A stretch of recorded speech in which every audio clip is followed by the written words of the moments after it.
Bill pass नहीं हुआ। अब सारे न्यूज चैनल्स पर आपको खबरें देखने को मिलेंगी कि कैसे ऑपोजिशन ने वुमेन्स रिजर्वेशन बिल पास नहीं होने दिया।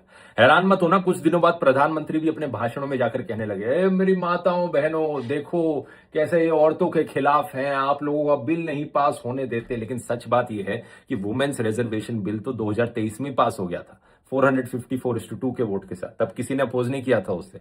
असलियत में जो बिल नहीं पास हुआ ये एक डीलिमिटेशन बिल था जिस पर वुमेन्स रिजर्वेशन का मुखौटा लगाया गया था। असली मकसद इस बिल का था लोकसभा की सीटें बढ़ाना। और क्यों बढ़ाना? क्योंकि अगर एग्जिस्टिंग 543 सीट्स पर औरतों को रिजर्वेशन दे दी गई तो इन नेताओं को, इन पॉलिटिशियंस को अपनी कुर्सी छोड़नी पड़ेगी। ये लोग अपनी कुर्सी नहीं छोड़ना चाहते, इसीलिए इन्होंने कहा सीटें बढ़ा देते हैं और जो बढ़ी हुई सीटें हैं उन पर औरतों को रिजर्वेशन दे देंगे।